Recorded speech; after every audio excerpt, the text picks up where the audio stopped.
এমন ভাবে তাওবা করবা যেমন করে নিজের পাপগুলো অন্তরের মাঝে এনে আল্লাহর কাছে দুই চোখের পানিগুলো ছেড়ে দিয়ে কান্না বিজড়িত কণ্ঠে আল্লাহর কাছে তাওবা করবা। সাঈদ ইবনে আব্দুর রহমান সালাবাকে ডেকে বললেন, ও সালাবা, আমার স্ত্রী পরিবার পরিজন তোমার কাছে আমানত রেখে গেলাম, আমার পরিবারকে তুমি দেখাশোনা করিও, তোমার কাছে আমানত রেখে গেলাম। তিনি চলে গেলেন। হযরত সালাবা রাদিয়াল্লাহু তাআলা আনহু জঙ্গল থেকে কিছু কাঠ কেটে এনে দেন, জঙ্গল থেকে কিছু কাঠ কেটে এনে দেন, খাবার দাবার বাজার সদাই বাজার থেকে করে এনে দেন, বাজার সদাই যা লাগে তা করে দেন। একদিন হযরত সালাবা রাদিয়াল্লাহু তাআলা আনহুর অন্তরে শয়তান কুমন্ত্রণা দিল। সাঈদ ইবনে আব্দুর রহমানের স্ত্রী ছিলেন অত্যন্ত সুন্দর, পর্দার অন্তরাল থেকে তিনি কাজকর্মগুলো করে দিতেন, ভেতরে তাকাতেন না। একদিন শয়তান হযরত সালাবার অন্তরে কুমন্ত্রণা দিয়ে বলল, ও সালাবা, তুমি পর্দাটা উঠাও, একটু ভেতরে তাকাও। সাঈদ ইবনে আব্দুর রহমানের স্ত্রী ছিলেন ওয়াকানাত ইমরাতুন জামিলা, চমৎকার সুন্দর নারী, তিনি চমৎকার সুন্দরী ছিলেন। হযরত সালাবা রাদিয়াল্লাহু তাআলা আনহু যখন পর্দাটা উঠালেন আর সাঈদ ইবনে আব্দুর রহমানের স্ত্রীর দিকে তাকালেন, তাকানোর পরে এবার তিনি বিমোহিত হয়ে গেলেন, শয়তানের ধোঁকায় পড়ে গেলেন। সঙ্গে সঙ্গে চলে গেলেন সাঈদ ইবনে আব্দুর রহমানের স্ত্রীর হাত ধরলেন, আর কিছু না, শুধু ধরেছেন হাত। কি ধরছেন? হাত। হাত ধরার সঙ্গে সঙ্গে সাঈদ ইবনে আব্দুর রহমানের স্ত্রীকে বললেন, ইয়া সালাবা ইত্তাকিল্লাহ, ও সালাবা, তুমি আল্লাহকে ভয় করো, আমি তোমার কাছে আমানত, তোমার ভাই সাঈদ ইবনে আব্দুর রহমান আমাদেরকে তোমাদের কাছে আমানত রেখে গেছেন। তুমি তো শয়তানের ধোঁকায় পড়ে গেছো, তুমি তো তোমার ভাইয়ের আমানত রক্ষা করতে পারছো না, তুমি আল্লাহকে ভয় করো।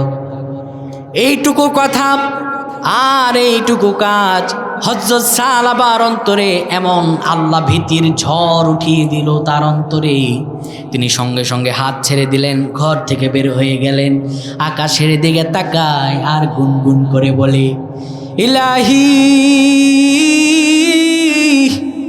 আনতা আনতা ওয়া আনা আনতা লাওয়াদু বিল মাগফিরা ওয়া আনা লাওয়াদু বিজ-যুনুব। বারবার আকাশের দিকে তাকায় আর বলে, ও আল্লাহ, আনতা আনতা, তুমি তুমি, আনা আনা, আমি আমি, আনতা লাওয়াদু বিল মাগফিরা, আল্লাহ তোমার স্বভাব হলো বান্দাকে ক্ষমা করা, ওয়া আনা লাওয়াদু বিজ-যুনুব, আর আমি বান্দা, আমার স্বভাব হলো গুনাহ করা। আল্লাহ, তুমি আমার মাফ করে দাও। তিনি চলে গেলেন বাড়িতে। পাহাড়ের চূড়ায় ছিল হযরত সালাবার বাড়ি। বাড়িতে যাওয়ার পরে ডেকে বললেন, বাড়িতে তার 8 বছর বয়সী একটা কন্যা সন্তান ছিল, নাম তার খিমসানা। ডেকে বললেন, ও মা আমার খিমসানা, ঘর থেকে লোহার শিকল এনে দাও, আমার পায়ের মাঝে লোহার বেড়ি পরায়া দাও। ছোট্ট মেয়ে বাবার কথা অনুযায়ী লোহার বেড়িয়া ডান্ডা পায়ের মাঝে পরায়া দিলেন।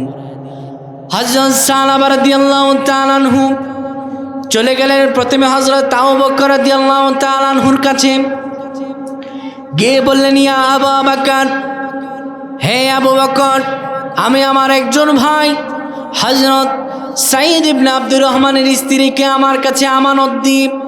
তিনি যুদ্ধের ময়দানে রাসূলুল্লাহর সঙ্গে গিয়েছেন আর তার স্ত্রী আমার কাছে আমানত দিয়ে গিয়েছেন, কিন্তু শয়তানের প্ররোচনায় আমি আমানত রক্ষা করতে পারি নাই, আমি শুধু তার হাত ধরেছি, আর কিচ্ছু না। আমার কি তাওবার কোনো রাস্তা আছে নাকি? আমার কি ক্ষমার কোনো রাস্তা আছে নাকি? এই কথা বলার সঙ্গে সঙ্গে হযরত আবু বকর রাদিয়াল্লাহু তাআলা বললেন, উখরুজ মিন ইনদিক, এখান থেকে বেরিয়ে যাও। ধমকে সরে হযরত সালাবা রাদিয়াল্লাহু তাআলা আনহুকে বের করে দিলেন। বললেন, তুমি এখান থেকে বেরিয়ে যাও, তোমার মতো পাপীর চেহারা আমি দেখতে চাই না, আমার মনে হয় না তোমার মতো পাপীর কোনো আল্লাহর কাছে ক্ষমা আছে। এবার হযরত সালাবা রাদিয়াল্লাহু তাআলা আনহু দ্বিতীয় নাম্বারে চলে গেলেন হজরতে আলী হজরতে ওমর রাদিয়াল্লাহু তাআলা আনহুর বাড়িতে। হজরত ওমরের বাড়িতে যাওয়ার পরে গিয়ে ডেকে বললেন, ইয়া ওমর, হে আল্লাহর নবীর প্রিয় সাহাবী, যার ব্যাপারে আমার আল্লাহ রাব্বুল আলামিন বলছেন লা নাবিয়্যা বা'দা, আমার পরে আর কোনো নবী আসবে না। যদি আমার পরে কোনো নবী আসতো সে হতো ওমর। আপনাকে আল্লাহর হাবিব এত মর্যাদা দিয়েছেন। ও ওমর, আমি তো একটা গুনাহ করে ফেলেছি। আমার এক ভাই সাইদ ইবনে আব্দুর রহমানের স্ত্রীকে আমার কাছে আমানত দিয়ে গিয়েছেন, কিন্তু শয়তানের ধোকায় পড়ে আমি শুধু তার হাত ধরেছি। আমার কোনো মাফ পাওয়ার রাস্তা আছে নাকি? হযরত ওমর রাদিয়াল্লাহু তাআলা আনহু একই কথা বললেন। গরম হয়ে গেলেন, রাগান্বিত হয়ে বললেন, উখরুজ মিন ইনদিকা, কান থেকে বেরিয়ে দাও। হযরত সালাবা পাগল পারা হয়ে আকাশের দিকে তাকায় আর বলে, ইলাহি আনতা আনতা ওয়া আনা আনা, আনতাল আওয়াদু বিল মাগফিরা ওয়া আনাল আওয়াদু বিযুনুব। আকাশের দিকে তাকায় আর বলে, আল্লাহ তুমি তুমি আর আমি, তোমার স্বভাব হলো মাফ করা। ওয়ানাল আওয়াদু বিযুনুব, আমার স্বভাব হলো গুনাহ করা। সব কিছু থেকে ঘুরতে ঘুরতে সবার শেষে এসেছেন রাসূলুল্লাহ সাল্লাল্লাহু আলাইহি ওয়াসাল্লামের দরজায়। সুবহানাল্লাহ। বিশ্বনবী সাহাবীদের নিয়ে বসে আছেন। নবীজি সালাবার দিকে তাকালেন, তাকানোর পরে ডেকে বললেন, ও সালাবা, তোমার এই অবস্থা কি করেছো তুমি? হাতে লোহার বেরি, পায়ে লোহার ডান্ডা পরা কেন? তুমি তো আমাকে জাহান্নামীদের কথা মনে করিয়ে দিলাম। কেননা কিয়ামতের ময়দানে জাহান্নামীদেরকে লোহার ডান্ডা পেরি পড়ায় দাঁড় করিয়ে দেওয়া হবে। এক এক করে হাঁকিয়ে হাঁকিয়ে জাহান্নামের মাঝে তাদেরকে ফেলে দেওয়া হবে। রাসূলুল্লাহ বললেন, সালাবারে, তুমি তো আমার এই জাহান্নামীদের কথা মনে করিয়ে দিলাম। সালাবা ডেকে বলেন, ইয়া রাসূলুল্লাহ, আমি একটা আরজি নিয়ে এসেছি। আমি গুনাহের অনুতপ্ত বোধে এটি করেছি। ইয়া রাসূলুল্লাহ, ইয়া হাবিবাল্লাহ, আমার ভাই হযরত সাঈদ ইবনে আব্দুর রহমানের স্ত্রী আমার কাছে আমানত দিয়েছেন। আমার কাছে আমানত দেওয়ার পরে তিনি চলে গিয়েছেন, আর আমি শয়তানের ধোকায় পড়ে সাঈদ ইবনে আব্দুর রহমানের স্ত্রীর শুধুমাত্র হাত ধরেছি, আর কিচ্ছু করি নাই। ইয়া রাসূলুল্লাহ, আমার কি কোনো মাফ পাওয়ার কোনো রাস্তা আছে নাকি? বিশ্বনবী কথা শোনার পরে সালাবার দিক থেকে আমার রাসূলুল্লাহ মাথাটা ঘুরিয়ে নিলেন, অন্যদিকে মাথাটা ফিরালেন। এবার সালাবা একটা চিৎকার মারলেন, কেননা বিশ্ব নবীর দরবার থেকে যদি ফিরে যায় আর পৃথিবীর বুকে কোনো জায়গা নাই, আর কোনো দরজা নাই। হযরত সালাবা পাগল পারা হয়ে বাড়ি ঘর ছেড়ে জঙ্গলের দিকে ছুটে চললেন। বারবার জঙ্গলের দিকে যায় আর আকাশের দিকে তাকায় আর বলে, ইলাহি আনতা আনতা ওয়া আনা আনা, আনতাল আওয়াদু বিল মাগফিরা ওয়া আনাল আওয়াদু বিযুনুব। আকাশের দিকে তাকায় আর বারবার বলে, আল্লাহ তুমি তুমি আর আমি। আল্লাহ, তোমার স্বভাব হলো ক্ষমা করা, আর আমি বান্দা, আমার স্বভাব হলো গুনাহ করা। মাবুদ, তুমি আমারে মাফ করে দাও। সালাবা যখন চলে গেল, আমার আল্লাহ রাব্বুল আলামিন রাসূলুল্লাহকে ডাক দিলেন, হাবিব, বান্দাকে আপনি বানাইছেন না আমি বানাইছি? আল্লাহু আকবার। রাসূলুল্লাহ বললেন, আল্লাহ, বান্দা তো আপনি বানাইছেন। আমার আল্লাহ রাব্বুল আলামিন বললেন, বান্দা যতই গুনাহ করুক না কেন, আসরাফু আলা আনফুসিহিম লা তাকনাতু মির রাহমাতিল্লাহ। আমি তো আমার বান্দারে আমার রহমত থেকে নিরাশ করে দেই নাই। কেন আপনি তারে বিতাড়িত করে দিলেন? কেন আপনি তারে এইভাবে মুখটা ফিরিয়ে নিলেন? এখনই আপনি সালাবাকে জানিয়ে দেন, আমি সালাবার যত গুনাহ আছে সব গুনাহগুলো মাফ করে দিয়েছি। বিশ্বনবী রাসূলুল্লাহ সাল্লাল্লাহু আলাইহি সাল্লাম ডাক দিলেন, কে আছো? সালাবাকে আমার কাছে এনে দিতে পারবা? দাঁড়িয়ে গেলেন হযরত আবু বকর, হযরত ওমর, দাঁড়িয়ে গেলেন হযরত আলী, আর একজন সাহাবী সালমান ফার্সি। রাসূলুল্লাহ সাল্লাল্লাহু আলাইহি ওয়াসাল্লাম বললেন, আবু বকর, ওমর তোমরা বসো, যাও। আলী আরেকজন সাহাবীকে বললেন, তোমরা যাও, যাও সালাবাকে নিয়ে আসো। হযরত আলী রাদিয়াল্লাহু তাআলা আনহু তিনি আরেকজন সাহাবী নিয়ে চলে গেলেন। তিনি চলে গেলেন পাহাড়ের বড় প্রান্তরে, এক এক করে চলে গেলেন। হঠাৎ করে তিনি দেখতে পেলেন একজন রাখাল বকরি চড়াচ্ছেন। তিনি রাখালকে দেখার পরে ডেকে বললেন, ও রাখাল, তুমি কি আল্লাহ নবীর সাহাবীকে দেখেছো নাকি? সাহাবীর বর্ণনা হলো এমন এমন, তুমি কি দেখছো নাকি? রাখাল বলল, এমন এমন যেহেতু বর্ণনা আমি তো বলতে পারি না, কিন্তু একজন ব্যক্তির কথা বলতে পারি। তোমরা কি এমন কোনো ব্যক্তিকে খুঁজছো নাকি যেই ব্যক্তি আল্লাহর আযাবের ভয়ে জাহান্নাম থেকে জান্নাতের দিকে দৌড়াচ্ছে? হযরত আলী বললেন, হ্যাঁ, এটাই তো সালাবা। রাখাল বলল, তোমরা কিছুক্ষণ অপেক্ষা করো, সন্ধ্যা যখন নেমে আসবে ওই পাহাড়ের পাদদেশ দিয়ে দেখবে একটা লোক আসবে আর হু হু করে কান্না করবে, একই কান্না একই আওয়াজ, ইলাহি আনতা আনতা ওয়া আনা আনা আনতাল আওয়াদু বিল মাগফিরা ওয়া আনাল আওয়াদু বিযুনুব। হযরত আলী রাদিয়াল্লাহু তাআলা আনহু যখন সন্ধ্যা নেমে গেল, হযরত সালাবা রাদিয়াল্লাহু তাআলা আনহু এসে একে কান্না করছেন। তারা সঙ্গে সঙ্গে চলে গেলেন, সেখানে দেখলেন সালাবা কান্না করে, শুধু কান্না করে। সঙ্গে সঙ্গে সালাবার ডান হাত ধরলেন হযরত আলী রাদিয়াল্লাহু তাআলা আনহু, আরেকজন সাহাবী ধরলেন বাম হাত ধরে, বললেন, কুম সালাবা, দাঁড়িয়ে যাও, আল্লাহ রাব্বুল আলামিন তোমার গুনাহ সব মাফ করে দিয়েছেন। বিশ্বনবী মুহাম্মাদুর রাসূলুল্লাহ আমাদেরকে পাঠিয়েছেন তোমাকে নিয়ে যাওয়ার জন্য, চলো রে সালাবা। সালাবা কয়দিন না খাওয়া তাওবার আগুনে পুড়তে পুড়তে কান্না করতে করতে শরীর দুর্বল করে ফেলেছেন। বারবার শুধু একই আওয়াজ, ইলাহি আনতা আনতা ওয়া আনা আনা আনতাল আওয়াদু বিল মাগফিরা ওয়া আনাল আওয়াদু বিযুনুব। বারবার শুধু কান্না, একই আওয়াজ। সাহাবীদের কাঁধের উপর ভর করে মসজিদে নববীতে যখন সালাবা এসে উপস্থিত হলেন, তখন মসজিদে নববীতে মাগরিবের সময়, মাগরিবের নামাজ চলছিল, আর মাগরিবের নামাজের ইমামতি করছিলেন রাসূলুল্লাহ সাল্লাল্লাহু আলাইহি ওয়াসাল্লাম। সালাবা কান্না করে মসজিদে নববীতে যখন এসে উপস্থিত হলেন, মসজিদে নববীতে তখন মাগরিবের নামাজ চলছিল, আর মাগরিবের নামাজের ইমামতি করছিলেন আমার রাসূল সাল্লাল্লাহু আলাইহি সাল্লাম।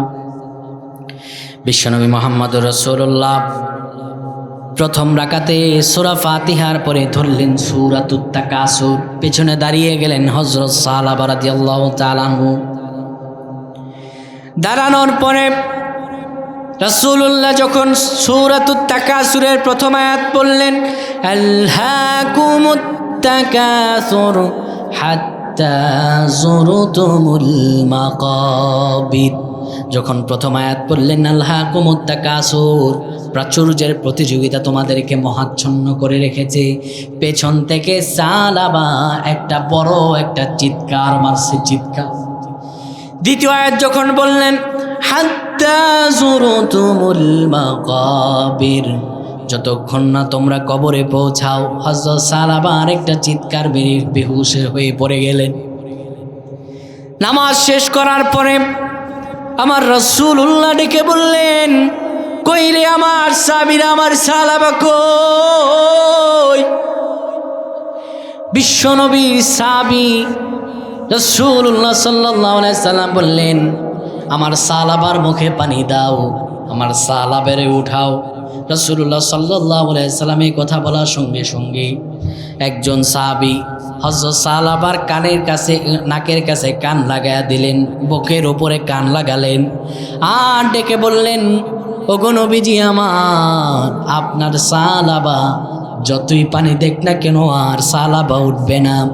তাওবার আগুনে পড়তে পড়তে সালাবা পৃথিবীর জমিন থেকে বিদায় নিয়ে নিছে। হযরত সালাবা রাদিয়াল্লাহু তাআলা আনহুকে বিশ্ব নবী মুহাম্মদ রাসূলুল্লাহ বললেন, তাকে তোমরা এখনই যাও, সুন্দরভাবে তাকে কাফনের কাফন পরাও, তার জানাজার ইমামতি করব আমি। খিমসানা হযরত সালাবার মেয়ে তৎক্ষণাৎ উপস্থিত হয়ে গেলেন মসজিদে নববীতে। এসে ডেকে বললেন, আমার বাবা নাই, আমি আর কারে বাবা ডাকবো? রাসূলুল্লাহ সাল্লাল্লাহু আলাইহি সাল্লাম বললেন, খিমসানা তুমি মন খারাপ করো না, আমি আজ থেকে মুহাম্মদুর রাসূলুল্লাহ তোমার বাবা। হযরতে আয়েশা তোমার মা। খিমসানা বললেন, আমার আর কোনো দুঃখের কারণ থাকলো না, কিন্তু ইয়া রাসূলুল্লাহ আমার বাবার চেহারাটা আমি শেষ পর্যন্ত দেখতে চাই। খিমসানা হযরতি সালাবার চেহারা দেখার পরে সঙ্গে সঙ্গে কেঁদে ফেললেন। বাবার বিরহ যন্ত্রণা, বাবা হারা কষ্ট শুধুমাত্র তারাই বোঝে যাদের বাবা নাই। খিমসানা কেঁদে ফেললেন, কান্না বিজড়িত কণ্ঠে ছড়ে গেলেন। রাসূলুল্লাহ সাল্লাল্লাহু আলাইহি সাল্লাম ডেকে বললেন, যাও নিয়ে যাও সালাবাকে এখনই কাফনের কাফন পরাও, আমি সালাবার জানাজা আমি নিজে দেব। রাসূলুল্লাহ সাল্লাল্লাহু আলাইহি সাল্লাম সালাবার জানাজা দেওয়ার জন্য মসজিদে নববী থেকে বের হলেন।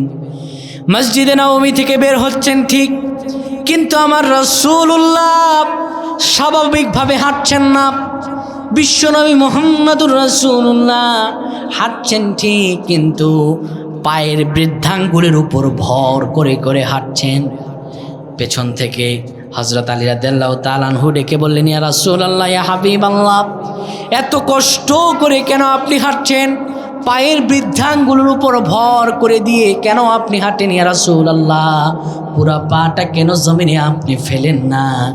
বিশ্বনবী মুহাম্মদুর রাসূলুল্লাহ ডেকে বললেন, ইয়া সাহাবী আলী শোনো, এই সালাবা তওবা করতে করতে আল্লাহ রাব্বুল আলামিনের এত প্রিয় হয়ে গিয়েছেন, আমার আল্লাহ রাব্বুল আলামিন সালাবার তওবা এমনভাবে কবুল করে নিয়েছেন যে সালাবার তওবার আধিক্যতায় আসমান থেকে জমিনে সালাবার জানাজায় এত পরিমাণ ফেরেশতা সালাবার জানাজায় শরীক হয়েছে, আমি রাসূলুল্লাহ পুরা জমিনে আমার পাটা যে পুরাটা মাটিতে ফেলবো এই কিঞ্চিত পরিমাণ জায়গা দেখতে পাচ্ছি না। বান্দারে, তুমি যদি তওবা করতে পারো, আমি রব্বুল আলামিন জানিয়ে দিলাম তোমার সব পাপগুলোকে আমি আল্লাহ মুছে দেব। সুবহানাল্লাহ। আল্লাহ সেটাই বলছেন, শোনো বান্দা, আমি তোমাকে পাঠিয়েছি দুনিয়াতে এবং স্বাধীনতাও তোমাকে দিয়েছি, এবং এই স্বাধীনতার মধ্যবর্তী দিয়ে আইয়ুকুম আহসানু আমালা, সুন্দর আমল চাইব, এবং শোনো হুয়াল আজিজুল গফুর, আমি আল্লাহ তো ক্ষমা করনেওয়ালা। এরপর আল্লাহ রাব্বুল আলামিন বলেন, শোনো মানুষেরা, আল্লাযী খালাকা সাবআ সামাওয়াতিন তিবাকা, আমি রব্বুল আলামিন তো সেই রব যিনি এই পৃথিবীর উপরে যে সপ্তম আসমান, 7টি আসমানকে আমি রব আল্লাহ স্তরে স্তরে সাজিয়ে দিয়েছি। সুবহানাল্লাহ। আপনি কল্পনা করতে পারেন আমার আল্লাহর সাম্রাজ্য, আমার আল্লাহর মুলকিয়াত কত বড়। আমরা এখন বসে আছি এই শীতলায়, তাই না? আমরা মধ্য শীতলাই খালেক চেয়ারম্যানের বাড়ির মাঠ প্রাঙ্গণে বসে আছি, এই কয়টা মানুষ। এই বাংলাদেশ শুধু এইটুকুই জুড়ে নাকি আরো বড়? আরো বড় না? গোটা একটা কুমিল্লা একটি জেলা, কয়েকটি থানা নিয়ে একটি জেলা, এমন 64টি জেলা, 56,000 বর্গ মাইল, গোটাটা হচ্ছে বাংলাদেশ। বাংলাদেশের এই মাথা থেকে ওই মাথা যেতে কমপক্ষে সময় লাগে 12 ঘন্টা। কয় ঘন্টা? 12 ঘন্টা। তাহলে এই 56,000 বর্গ মাইলের বাংলাদেশ, এটি আল্লাহর সাম্রাজ্য নাকি আল্লাহর সাম্রাজ্য আরো বড়? কত বড় দেখেন, আপনাদেরকে উদাহরণ দেখাই। বাংলাদেশ থেকে ভারত 27 গুণ বড়। কয় গুণ? 27 গুণ বড়। বাংলাদেশ থেকে কানাডা 100 গুণ বড়। কত গুণ বড়? 100 গুণ বড়। এই রকম অনেকগুলো দেশ মিলে একটি পৃথিবী। এই রকম একটি পৃথিবী, এই পৃথিবী থেকে 13 লক্ষ গুণ বড় পৃথিবীর কাছাকাছি যে এই গ্রহটা, সেটি হলো সূর্য। সেটি কি? সূর্য এমন 13 লক্ষ পৃথিবী, ওই সূর্যের পেটের মধ্যে দিলে আরো অনেক জায়গা বাকি থেকে যাবে। সুবহানাল্লাহ বললেন না? সুবহানাল্লাহ। আল্লাহর সাম্রাজ্য অনেক বড়। রব্বুল আলামিন বলেন এই পৃথিবী, ওই যে সূর্য, এই সূর্যের চেয়ে আরো বড় আছে তারকা বুধ, ওই বুধের চেয়ে আরো বড় আমি রব্বুল আলামিন এই গ্রহ উপগ্রহের উপরে একটা জায়গা রেখে দিয়েছি। এই যে তোমরা দেখতে পাও, এই সবচাইতে বড় গ্রহ যে ব্ল্যাক, সবচাইতে বড় গ্রহ যা তোমরা দেখতে পাও বুধ, এই বুধের মতো অসংখ্য গ্রহ উপগ্রহকে ওই ব্ল্যাক হোল খেয়ে ফেলতে পারে, তার ভেতরে নিয়ে যেতে পারে। আমি রব্বুল আলামিন তার উপরে আসমান বানিয়েছি। এমন করে আমি রব তোমারে এই আসমানগুলো সৃষ্টি করলাম, এমন সুন্দরতমভাবে সৃষ্টি করলাম। বান্দারে তুমি শোনো, মা তারা ফি খালকির রহমানি মিন তাফাউত, তুমি তোমার রব আল্লাহর এই সৃষ্টির দিকে তাকালে বিন্দু পরিমাণ খুঁত পাবে না। আমার রব আল্লাহ বলেন, শোনো তোমাদেরকে জানিয়ে দেই, ফারজি'ল বাসার হাল তারা মিন ফুতুর, আবার তাকাও আকাশের দিকে, তাকে নজর করে দেখো তুমি বিন্দু পরিমাণও খুঁত পাও নাকি। বান্দারে আমি রব, আমার সাম্রাজ্য অনেক বড়, সুতরাং তুমি বিন্দু পরিমাণ, চুল পরিমাণ কোনো খুঁত দেখতে পাবে না। এটি কার কথা? আল্লাহ রাব্বুল আলামিনের কথা। আল্লাহ তাআলা বলেন যে আমার মুলকিয়াত, আমার রাষ্ট্র ব্যবস্থা, একটি রাষ্ট্র গঠন করতে 4টি জিনিস প্রয়োজন। কয়টি? জোরে বলেন কয়টি? 4টি। 1 নম্বরে থাকা লাগবে ভূমি, 1 নম্বরে থাকা লাগবে কি? 2 নম্বর হচ্ছে জনগণ, 3 নম্বর হচ্ছে সংবিধান, 4 নম্বর হচ্ছে মিডিয়া। ঠিক কি না? এই 4টি জিনিস নিয়ে একটি রাষ্ট্র গঠন হয়। আল্লাহ রাব্বুল আলামিন বলেন এই যত ভূমি দেখতে পাও, আকাশ জমিন সব কিছু আমি রব আল্লাহ রাব্বুল আলামিনের। আল্লাহ তাআলা বলেন, শোনো মানুষেরা, আমি রব আল্লাহ, এই পৃথিবীতে ভূমি যা দিয়েছি তোমরা যা দেখতে পাও সব আমি আল্লাহর। ফারজি'ল বাসার হাল তারা মিন ফুতুর, তুমি তাকায়া দেখো বিন্দু পরিমাণ তুমি ত্রুটি দেখতে পাবা না। রাব্বুল আলামিন বলেন, ও মানুষ রে, আমি তোমারে বানালাম, বানানোর পরে পৃথিবীতে দিলাম। শোনো, তুমি মনে করো না এই পৃথিবীতে আসার পরে ইমানদার দাবি করার পরে তোমার ওপর কোনো বিপদ আসবে না, কোনো পরীক্ষা আসবে না। আল্লাহ বলেন, আহাসিবান নাসু আইয়ুতরাকু আইয়াকুলু আমান্না ওয়া হুম লা ইফতানুন। মানুষ কি মনে করেছে নাকি আমি ইমানদার, এই কথা বললে তারে পরীক্ষা না করে ছেড়ে দেওয়া হবে? ও মানুষ, তুমি তো জানো না, ওয়ালাকাদ ফাতান্নাল্লাযীনা মিন ক্বাবলিহিম ফালায়া'লামান্নাল্লাহুল্লাযীনা সাদাকু ওয়ালায়া'লামান্নাল কাযিবিন। আমি তো তোমাদের পূর্ববর্তীগণকেও পরীক্ষা করেছি। নিজের ইমানদার দাবি করবা, মুখ দিয়ে বলবার হয়ে যাবে, ব্যাপারটা এমন নয় রে বান্দা। শোনো, আমি তোমাদের পূর্ববর্তীদেরকেও পরীক্ষা করেছি, আর তোমাদেরকে পরীক্ষা করব। আমি যাচাই করে নিব কারা ইমানদার দাবিতে সত্যবাদী আর কারা ইমানদার দাবিতে মিথ্যাবাদী। আমি রব আল্লাহ যাচাই করে নিব, মুখ দিয়ে ইমানদার বলবা আর ইমানদার হয়ে যাবা। আমার আল্লাহ বলেন এইরকম সুযোগ নাই। আল্লাহ তাআলা স্পষ্ট জানিয়ে দিয়েছেন, শোনো মানুষের মাঝে কিছু লোক আছে। রব্বুল আলামিন বলেন, ওয়া মিনান নাসি মান ইয়াকুলু আমান্না বিল্লাহি ওয়া বিল ইয়াউমিল আখির ওয়া মা হুম বিমুমিনিন। বান্দারে, মানুষের মধ্যে কিছু লোক আছে, মান ইয়াকুলু, যারা বলে আমান্না বিল্লাহি, আমরা আল্লাহর প্রতি ঈমান এনেছি, কিন্তু আমার আল্লাহ বললেন না সে ইমানদার নয়। ওয়ামা হুম বিমুমিনিন, কিন্তু সে ইমানদার নয়।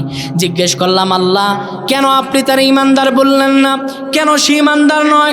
আমার আল্লাহ বলেন, ইউখাদিউনাল্লাহা ওয়াল্লাযীনা আমানু ওয়ামা ইয়াখদাউনা ইল্লা أنفسهم وما يشعرون আল্লাহ তাআলা বলেন ইউখাদিউন আল্লাহ, তারা আল্লাহরে ধোঁকা দিতে চায়। কারে ধোঁকা দিতে চায়? আল্লাহরে ধোঁকা দিতে চায়। এরা মসজিদে গিয়ে বলে আমি তোমাদের সাথে আছি, মন্দিরে গিয়েও বলে আমি তোমাদের সাথে আছি। এর যে কি ইমান তাই বোঝা যায় না, ঠিক কি না? এর ইমান হয়ে গিয়েছে এখন জগা খিচুড়ি। এর যে ইমান কি সেটাই বোঝা যায় না। দুর্গা পূজা আসলে গিয়ে বলে মা দুর্গা এসেছে তাই ফসল ভালো হয়েছে। এমন মুনাফিক মার্কা লোক আমাদের দেশে ছিল কিনা? ছিল না? আবার মসজিদও নির্মাণ করেছে। মসজিদ নির্মাণ করছে সৌদি আরবের টাকায়, বলে আমার বাপের টাকায় মসজিদ নির্মাণ করছে। আমার বাপের অনেক স্বপ্ন ছিল এই বাংলাদেশে মসজিদ হবে। এমন লোক দেখেন না আপনারা? আছে আছে। আল্লাহ তাআলা এদেরকে হেদায়েত দান করুক, পড়েন আমিন। হেদায়েত না থাকলে এদেরকে ধ্বংস করে দেখ, পড়েন আমিন।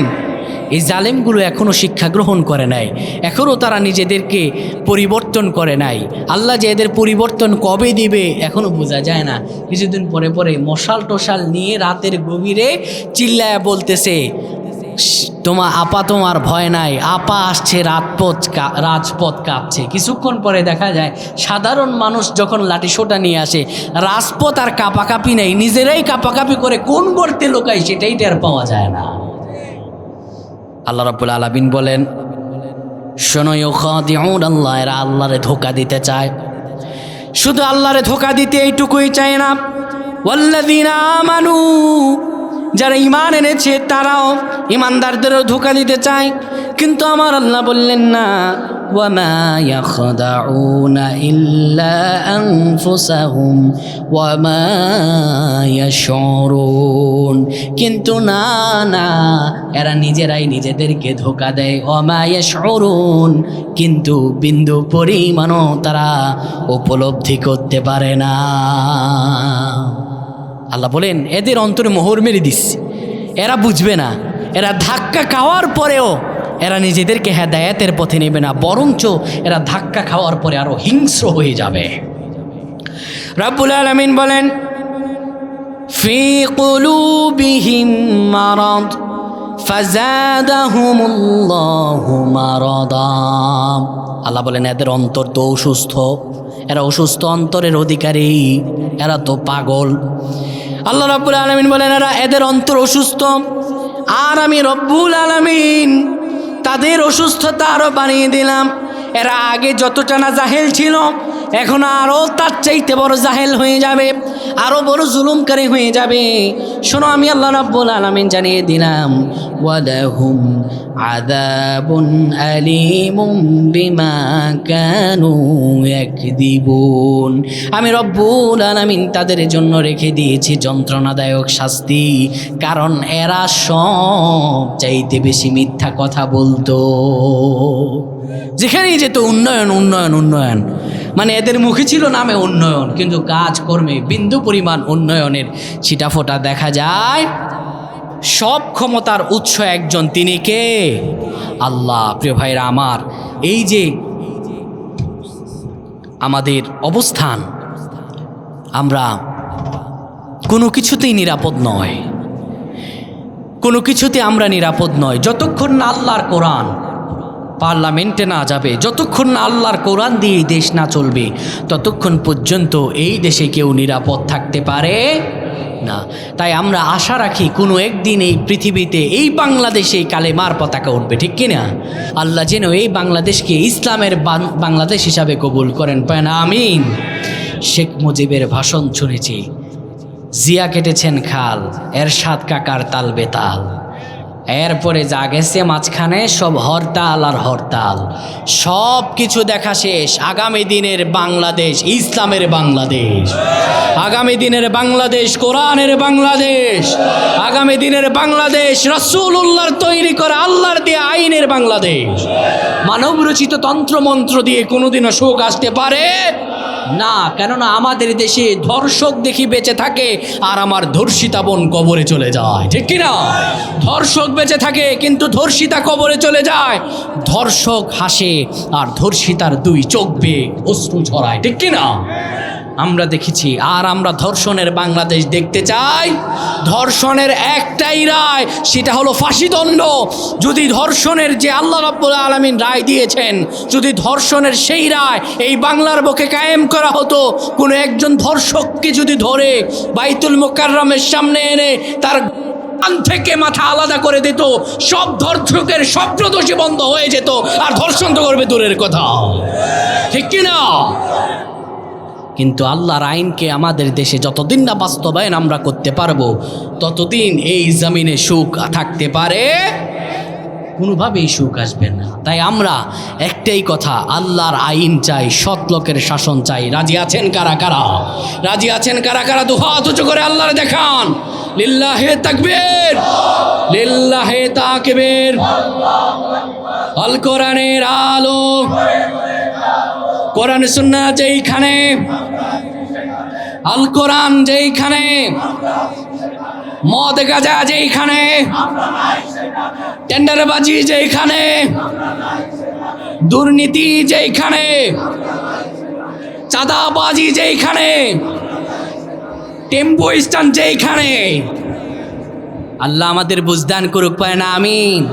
10 টাকা আর 5 টাকার চান্দাবাজেরা ভরে গেছে রন্দে রন্দে। এদেরকে যদি এখনই পরাস্ত্র না করতে পারি, আস্তে আস্তে এরা বসে যাবে বিস্ফোরা হয়ে। আর বিস্ফোরা যখন হবে তখন হয়ে যাবে ক্যান্সার, যার নাই কোনো অ্যান্সার। এখনই যদি সিদ্ধান্ত না নেন, সিল যদি মেরে দেন ওইখানে, তাহলে কপাল পরা হয়ে যাবে। সামনে আসনি সংকেত আপনাদের জন্য অবশ্যই রয়েছে। তাই ভাই, সিল মারবেন ভালো বুঝুন করে, যে কোনো জায়গায় সিল মারবেন না, বিপদ আসতে পারে, ঠিক কি না? আল্লাহ আমাদের বুঝদান করুক, পায় না আমিন। আমাদের একটাই কথা, আলা লাহুল খালকু ওয়াল আমর, এই জমিন যার, এখানে আইন চলবে। তো আমরা কোনো মানুষের আইন বাস্তবায়ন করতে দেব? কেননা মানবরচিত আইন যাওয়ার পরেই আমরা দেখতে পাই, আর যেই কোনো দলই যাক, কিছুদিন পরে দেখবেন বিভিন্ন, এখন তো মাহফিল আসছি, আমারে কেউ কিচ্ছু বলে নাই যে হুজুর এমনি ওয়াজ করিয়েন, অমনি ওয়াজ করিয়েন, এমনি ওয়াজ করেন, অমনি ওয়াজ করেন, এই ধরনের কোনো কথা বলে নাই। কিন্তু কিছুদিন পরে এই মাহফিলগুলোতে যাওয়ার পরে একটা লম্বা লিস্ট ধরায়া দিবে, বলবে এইটা করবেন না, ওইটা করবেন না, ঠিক কিনা? তারপরে যদি মাহফিলে কিছু বলা হয়, সুন্দর করে ধরে, এই মোল্লা কোন মৌলবী, কে এটা, বাড়িঘর কোথায়, যাওয়ার পরে গোয়েন্দা বিভাগের ফোন, ঠিক কিনা? এই নাস্তিক মুরতাদেরা যদি আবার ক্ষমতায় যেতে পারে, এর আগে যে নাস্তিক মুরতাদেরা ছিল, এরা তো আমাদের ছেলেগুলোকে মেয়ে বানাতে চেয়েছে, আর মেয়েগুলোকে বানাতে চেয়েছে ছেলে। মিথ্যা বললাম নাকি? শরীফার গল্প ক্লাস 7-এর বইয়ে দেয় নাই?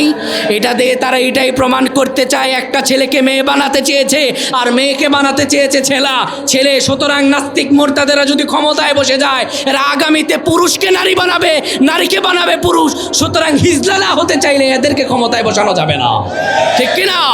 রাজি আছেন তো সবাই? আল্লাহ আমাদের কবুল করুক, পায় না আমিন।